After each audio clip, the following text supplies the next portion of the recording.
This channel does not promote any violent, harmful, or illegal activities. All content provided by this channel is meant for an educational purpose only. Top quality और consistent performance के लिए सिर्फ silver pump नाम याद रखना। দেউচা পাচামিতে গাছেদের পুনর্বাসন। আদিবাসীদের দাবি মেনে দেউচা পাচামির কয়লা খনি এলাকায় শুরু হলো গাছেদের পুনর্বাসনের কাজ। বড় বড় অর্জুন শাল গাছ না কেটে পেলোডার দিয়ে গোটা গাছটাই তুলে নিয়ে গিয়ে অন্য জায়গায় বসানো হয়েছে। আর এই গোটা ব্যবস্থাটা তদারকি করছেন উপস্থিত থেকে খোদ জেলা শাসক। দেখুন সেই ছবি। দেউচা পাচামিতে গাছেদের পুনর্বাসন দেওয়া হচ্ছে, অর্থাৎ সেখানে কয়লা খনির কাজের জন্য বড় বড় গাছ কেটে না ফেলে অর্জুন শাল গাছকে পেলোডার দিয়ে অন্যত্র নিয়ে গিয়ে বসানো হচ্ছে। আরো বিস্তারিত আমাদের জানাবেন হিমাদ্রি রয়েছেন বীরভূম থেকে টেলিফোন লাইনে। হিমাদ্রি। হ্যাঁ দেখো, আদিবাসীদের দীর্ঘদিনের দাবি ছিল জল জঙ্গল জমি। সেই জল জঙ্গল জমি তারা নষ্ট হতে দেবে না। জঙ্গল মানে গাছ, সেক্ষেত্রে গাছকে কিন্তু আদিবাসীরা মনে করে মা। আর এই যে দেউচা পাচামি কয়লা খনি এলাকা, সেখানে প্রায় 100-র ওপর গাছ রয়েছে, যেই গাছগুলিকে কয়লা যে প্রজেক্ট মূল প্রজেক্টের মধ্যে রয়েছে, কিন্তু জেলা শাসক জানিয়েছিলেন যে সেই গাছকে কাটা হবে না, পুনর্বাসন দেওয়া হবে।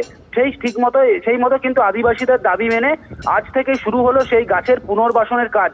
গাছগুলিকে প্রথমে এক গর্ত করে তুলে নেওয়া হচ্ছে, পরবর্তী ক্ষেত্রে পেলোডার দিয়ে সেগুলিকে অন্যত্র আনা হচ্ছে এবং অপর একটি গর্ত আগের থেকে খুঁড়ে রাখা ছিল, সেখানে গাছগুলিকে বসানো হচ্ছে। এবং উপস্থিত রয়েছেন জেলা শাসক এবং যারা বিশেষজ্ঞ রয়েছেন এই বিষয়ে, যারা গাছ এর আগেও একাধিক জায়গায় লাগিয়েছেন, সেই ধরনের বিশেষজ্ঞদের আনা হয়েছে। স্বাভাবিকভাবে আদিবাসী মানুষজন তারাও কিন্তু খুশি এবং এলাকার মানুষজন, গাছপ্রেমী মানুষ যারা, তারাও খুশি, যেহেতু গাছগুলিকে নষ্ট না করে বা কেটে না ফেলে গাছগুলিকে পুনর্বাসন দেওয়া হচ্ছে। স্বাভাবিকভাবেই এলাকার বাসিন্দারা তারা বলছেন যে তাদের প্রত্যাশিত মতো সেই কাজ শুরু হয়েছে। বেশ হিমাদ্রি, অনেক ধন্যবাদ তোমাকে। পরে খবরে আসি। জবরদখল বুঝি না, কাজ শুরু হওয়া চাই মার্চেই। আমডাঙ্গায় থমকে থাকা জাতীয় সড়ক সম্প্রসারণ নিয়ে কড়া নির্দেশ হাইকোর্টের। প্রয়োজনে অন্য জেলা থেকে পুলিশ এনে কাজ শুরুর নির্দেশ দেওয়া হচ্ছে। কি বলছেন স্থানীয় বাসিন্দারা? উত্তর খুঁজতে আমডাঙ্গায় পৌঁছে গিয়েছিল TV9 বাংলার ক্যামেরা।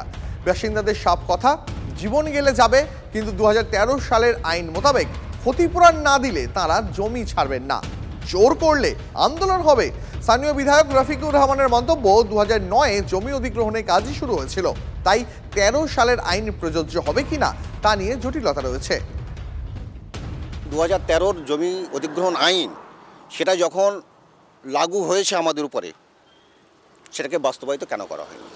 এবং দীর্ঘ 10 বছর আমাদেরকে নিয়ে বিভিন্ন ষড়যন্ত্র কলাকৌশল করে ক্ষতিপূরণ থেকে বঞ্চিত করার জন্য এই চক্রান্তগুলো করছে। কারা করছে আপনাদের? এটা করছে আধিকারিক, সমস্ত আধিকারিক। আমি বলবো যে কেন্দ্র এবং রাজ্য সমস্ত আধিকারিক এর সঙ্গে যুক্ত আছে। ন্যায্য মূল্য টাকা ক্ষতিপূরণ না বুঝিয়ে আমাদের রাস্তা জোর করে নিয়ে ওরা করবে, এই সিদ্ধান্ত ওদের।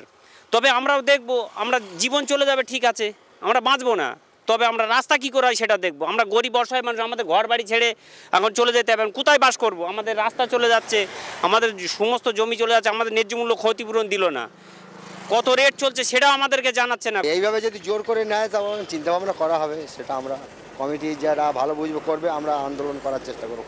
এই আইনে এই 13 সালের অ্যাক্টে আমাদের মোটামুটি বুঝিয়ে দিলে আমরা রাস্তা ছেড়ে দেবো, কোনো অসুবিধা নেই। কিন্তু যদি না পান আমরা আন্দোলন কঠিন থেকে কঠিনতর আন্দোলন করবো।